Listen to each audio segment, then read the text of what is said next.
Paxton, part-time artist, full-time anchor. Self-confessed serial killer Donald Evans is charged with murder as law enforcement officials begin to zero in on his claims.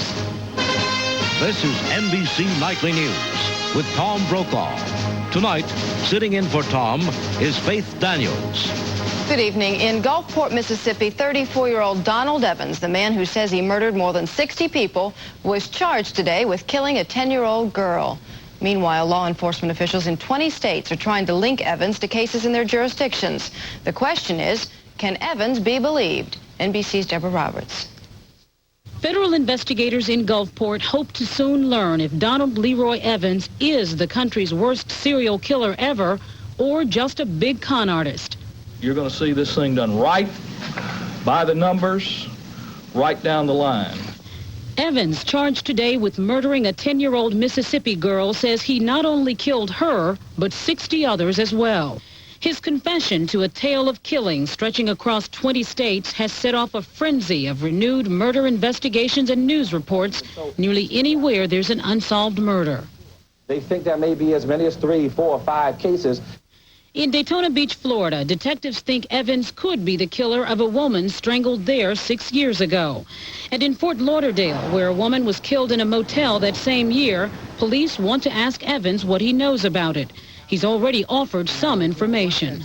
If that squares up with the information that we have and the forensic information, and there are some things that are unique about it, then we can tell you, yeah, he's probably the guy that did it. Beyond the cases in Florida and Mississippi, Evans has not been connected to any other murders he claims to have committed. In fact, many times he was in jail during his professed killing spree.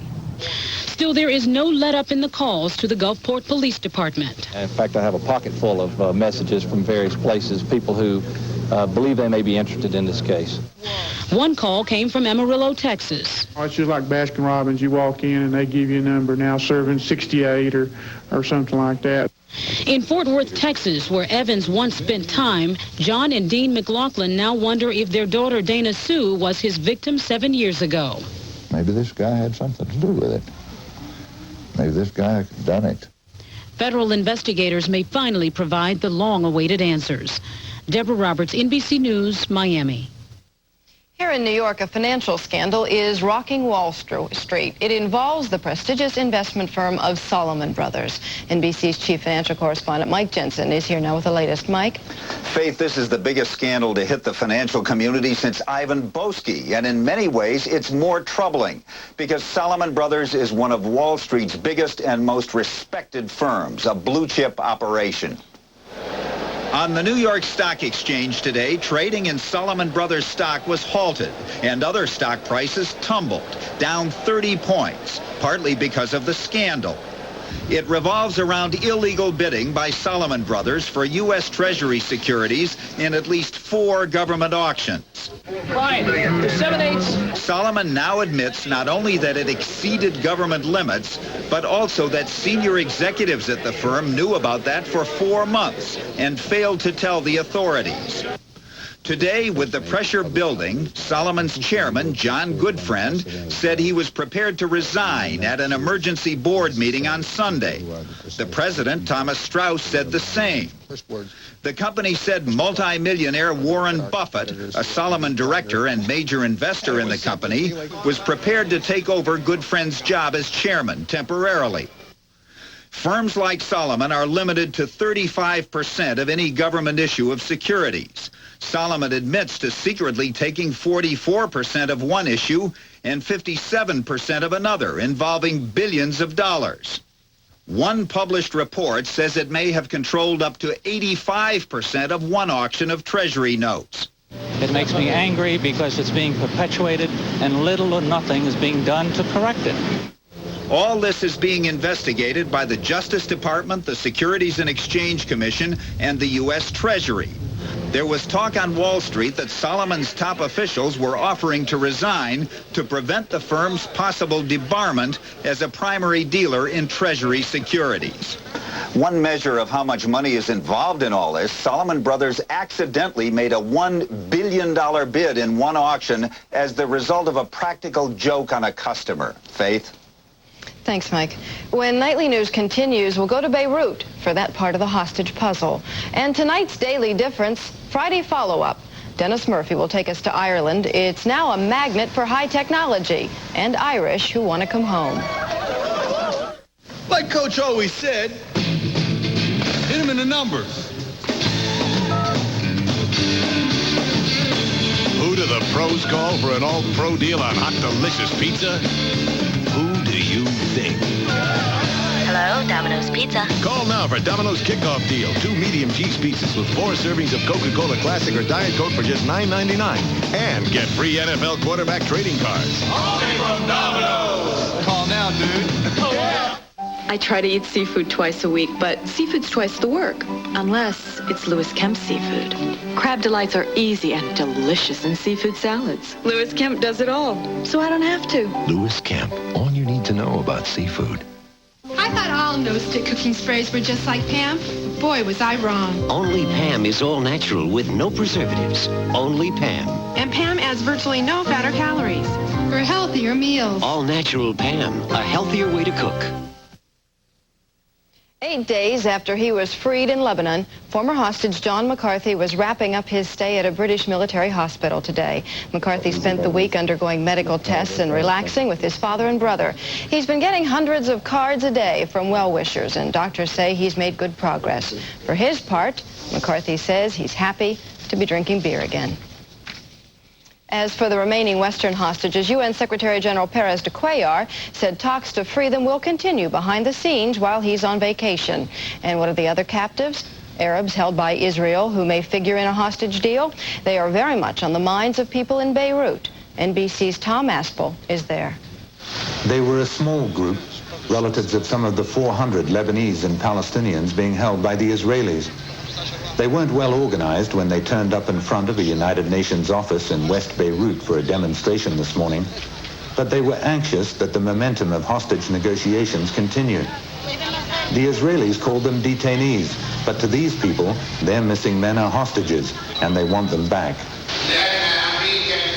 For many years, the West has considered this man, Shiite Muslim cleric Sheikh Mohammed Hussein Fadlallah, to have influence over the groups holding Western hostages in Lebanon. In a sermon at Friday prayers in the southern suburbs of Beirut today, he called for the United States to put pressure on the Israelis to free the Lebanese and Palestinians they hold. The ball is now in the American court, and it now holds all the cards, he said. As it looks from here, the freedom of any more Western hostages is going to depend on Israel releasing any or all of the 400 Arabs it holds. At this stage, no amount of pressure from Syria or Iran is going to persuade the kidnapped groups to back down from their demands. Tom Aspel, NBC News, Beirut. President Bush continues to keep a low profile on the hostage issue, but on an issue of vital importance to millions here at home, the president spoke out today. He said he will block the extension of benefits for jobless Americans. NBC's John Cochran is in Kennebunkport.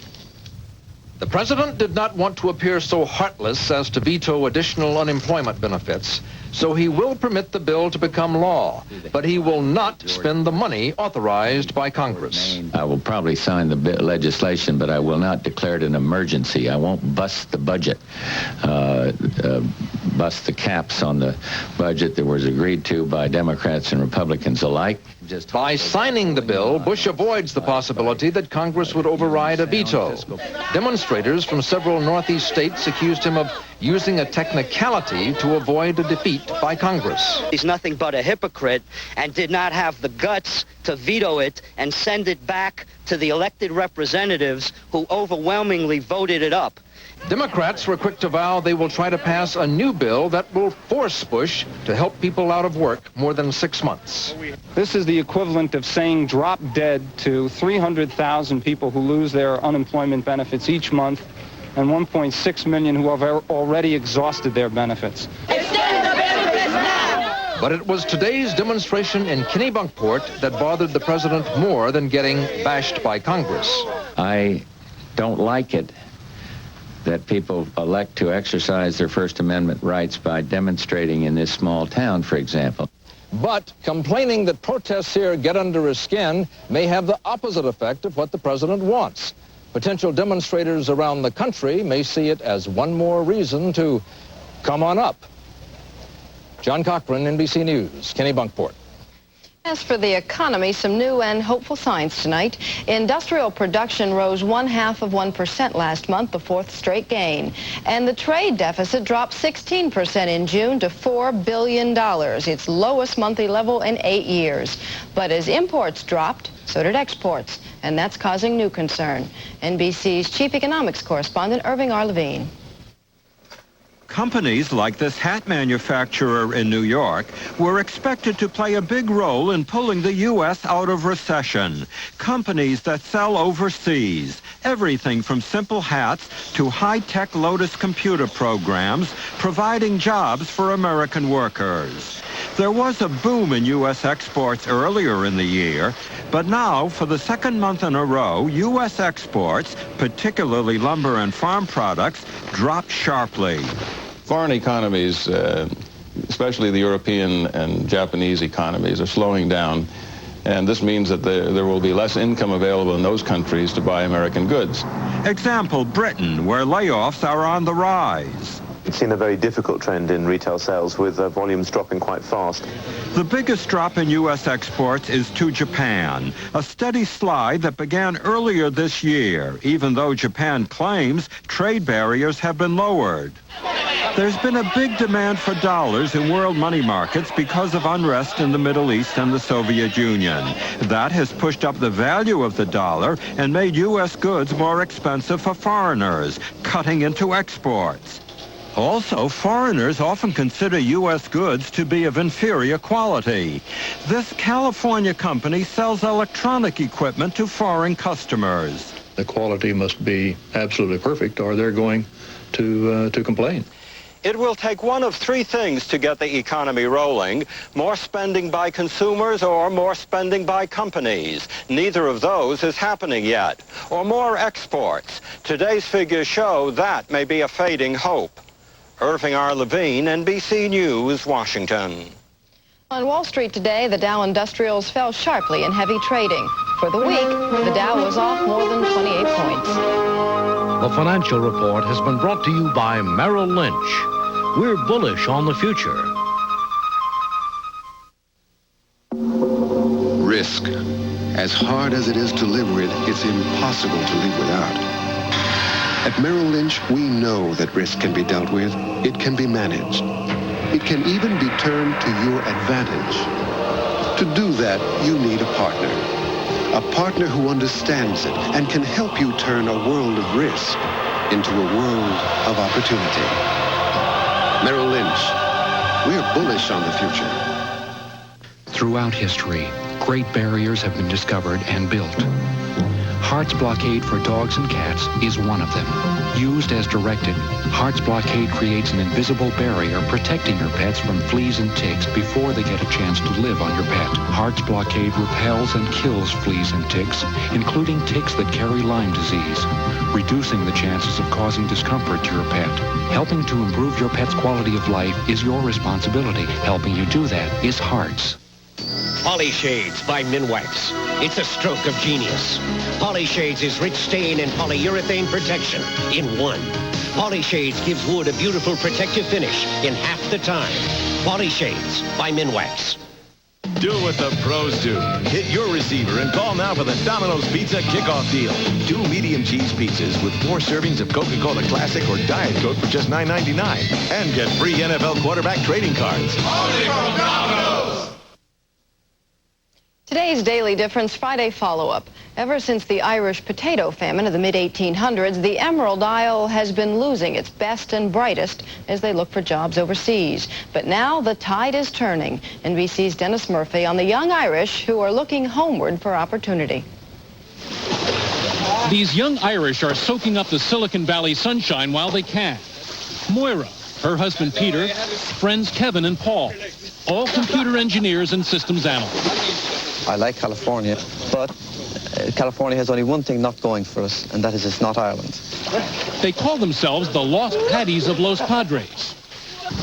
Moira and the others are training with Intel, the computer chip maker. They have all worked overseas at some point because that's where the jobs were. What is happening now, I think, is what they call the reverse brain drain. People are seeing a lot of companies going into Ireland, a lot of American companies going into Ireland, offering high-tech jobs. That's why a lot of people want to return to Ireland now. They know that there are opportunities there that weren't there 10, 15 years ago. Homesick Irish emigres are finding the road leading back to Ireland is paved with silicon wafers. Intel, for instance, has built this huge microcomputer manufacturing plant south of Dublin. High-tech companies have invested $10 billion in Ireland in the last 20 years. More than half the Irish in the electronics industry work for American companies.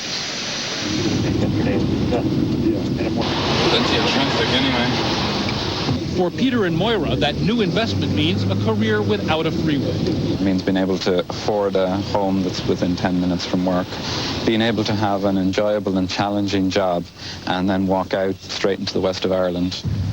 1 million Irish fled the west of Ireland in the potato famine of the last century. Because of the famine and the immigration, Ireland missed the Industrial Revolution.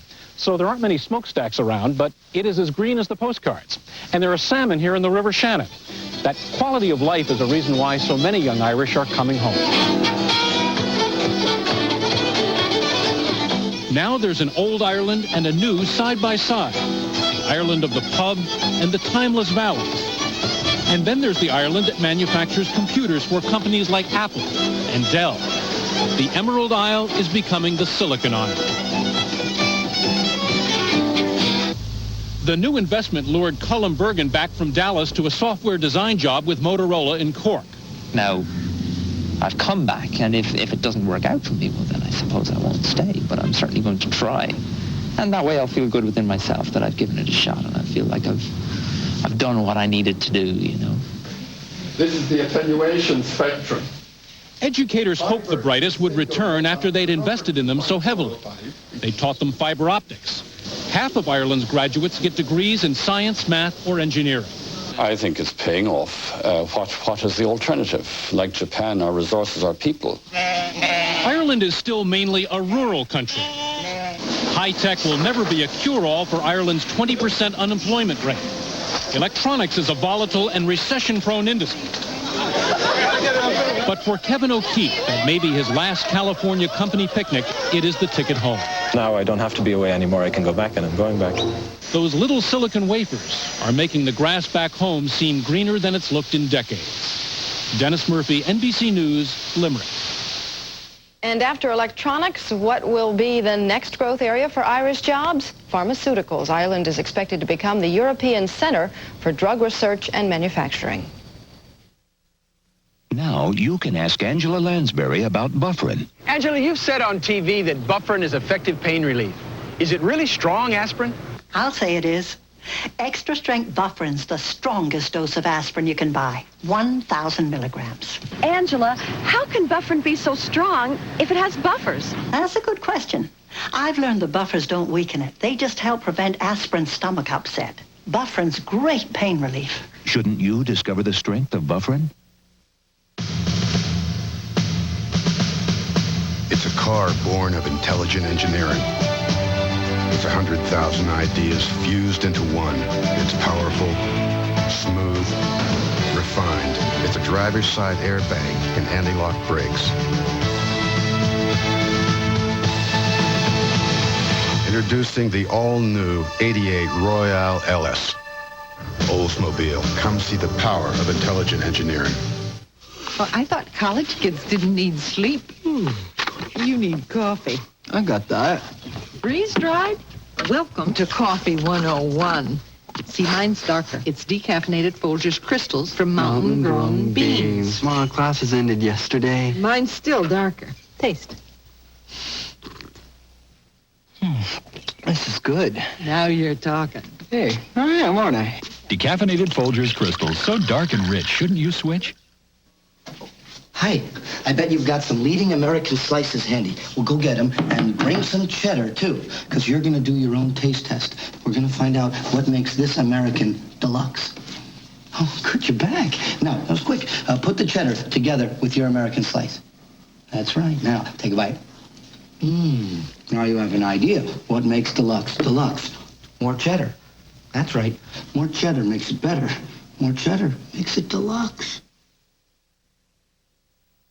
The official number of people with AIDS in the U.S. will soon jump by 150,000. The disease isn't spreading any faster, but the government is redefining it to include more people who have the virus. NBC science correspondent Robert Bazell explains why. Randy Carter does not have AIDS now, but he will on January 1st. It's not that Carter's health will change. Rather, the federal government, to increase the number of people eligible for disability benefits, is revising its definition of AIDS. I know it's coming, but I'm sure that the morning that I wake up and then I have to say to myself, I now have AIDS, I probably am going to be pretty devastated. When AIDS was first discovered, doctors did not know the cause. So the disease was defined by the cancer, Kaposi sarcoma, and various infections that resulted. But in recent years, it has become clear that patients, especially women infected with the AIDS virus, can get sick enough to need disability benefits, even though they do not have the classic symptoms.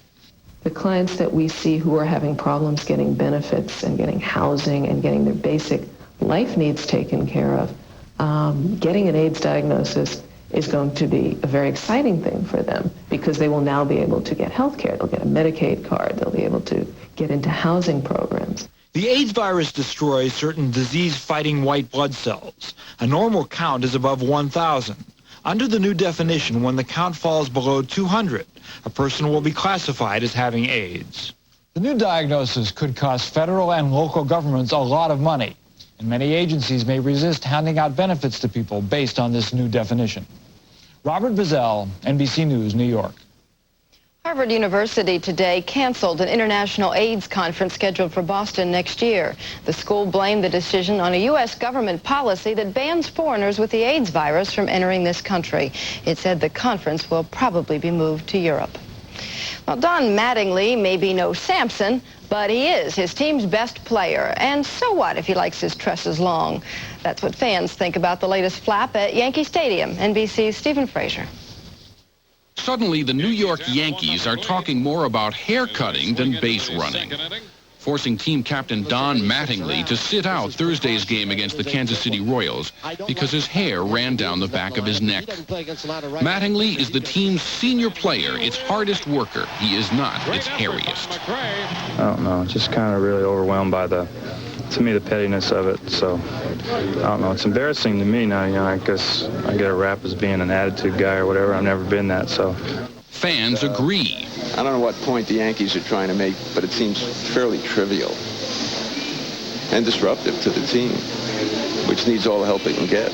Right now, Mattingly's a good ball player, and I don't think the length of his hair affects the way the Yankees are playing.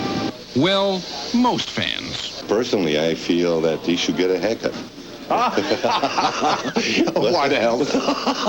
We'll all do better if he gets a haircut.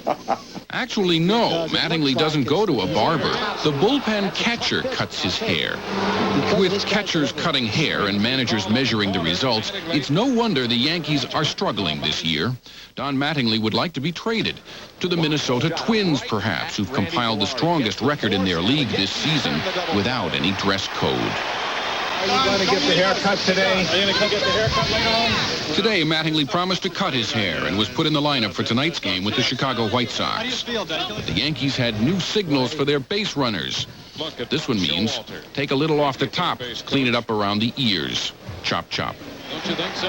Stephen Frazier, NBC News, New York. I'll have a final report on a little girl's dream come true in a moment. What am I doing here? This is my meeting! Just a sprinkle of day helps keep odor away. Shower to shower body powder with baking soda to fight odor and absorbent cornstarch. And your hand to sprinkle today. Over 20% of the population can have trouble digesting dairy foods, but lactate caplets can help us easily digest any dairy foods we want. It's natural. Also comes in real milk. Only lactate gives you so many ways to enjoy dairy foods. Get on, get on, get on. Get on, excitement. The all-new Pontiac Bonneville. More than a work of art, an engineering masterpiece. With the stability of four-wheel independent suspension and the accuracy of anti-lock brakes. The art of excitement, the science of control. The all-new Pontiac Bonneville. Get on the Pontiac. Get on excitement.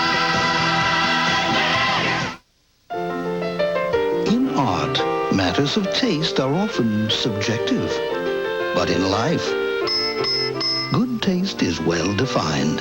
Fancy Feast gourmet cat food. In a bold single-serving can. Exceptionally moist, uniquely delicious. For a gourmet taste to satisfy even the most discriminating connoisseurs.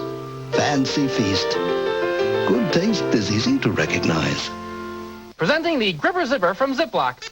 Now the easiest closing bag there is. In fact, even the little ones can close it. Hello. Feel the zipper. It's locking. Feel it close the first time, every time. Ziploc bags. With the Gripper Zipper. Like a volcano erupting inside my stomach. That's how bad my heartburn felt. I went straight to Riopan. Lab tests show Riopan Plus 2 starts neutralizing acid on stomach contact in 2.2 seconds. No more volcano. Try new cherry flavor Riopan. In Russian, the word Bolshoi means big. To dancers, it means the best ballet company in the world. And to a young girl in Colorado, it means the chance of a lifetime. NBC's Roger O'Neill. It's the dream of almost every little girl, to dance in the ballerina's shoes, to pirouette in Swan Lake. For 13-year-old Leah Shea, the dream has come true.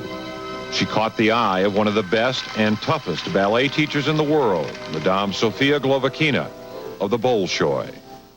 She is a girl that I would like to teach. Very thin, emotional. Ballerina. A ballerina. Как скульптор. It's like a sculpture. Он берет камень. You take a stone. Отрубает все лишнее. Okay, you chisel all that's unnecessary. And it becomes a sculpture. Leah was one of 52 young American dancers who for the last 6 weeks were tutored by Bolshoi instructors in Vail, Colorado. Glasnost and Gorbachev has not only given the world the opportunity to see the purest form of classical ballet, but the Bolshoi Academy is now allowed to search for new stars outside the Russian republics. The Madame thinks Leah may be the next prima ballerina. It was such an honor for me to have her correct me and watch me. You know, I felt really inspired and, you know, work harder. I didn't even think that they would pick me. You know, I wished and I dreamed that, you know, that'd be so great if they picked me to go to Moscow. But I didn't really think they were going to pick me. I didn't. Not only did the Bolshoi pick her for 6 months of study in Moscow, but Leah dances with such promise that the Madame will personally tutor her, an almost unheard of honor. Glovakina says she wants to try to bring out the soul and the heart of this young dancer, to perfect the sculpture she sees in Leah, to make the fairy tale come true.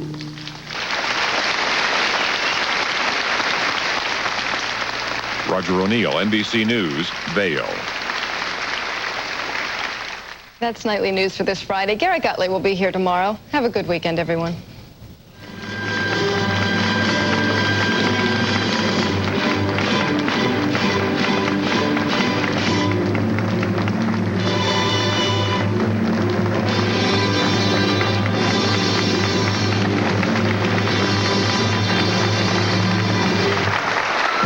Saturday, Hal Linden and Martin Mull, two different men after the same Golden Girl. Me, Dorothy Spornak, miracle worker. But can Dorothy really handle two men? I'm going to be needing one of those spike balls on a chain. It's a full hour of the Golden Girl, starting at 8/7 Central, followed by Empty Nest and Blossom, NBC Saturday. The greed. Pass the plate. The lust. What'll satisfy you? The scandal. Meet Jessica Hahn. Jim and Tammy's Fall from Grace, NBC Sunday. Where can you find style, comfort, and performance in one automobile?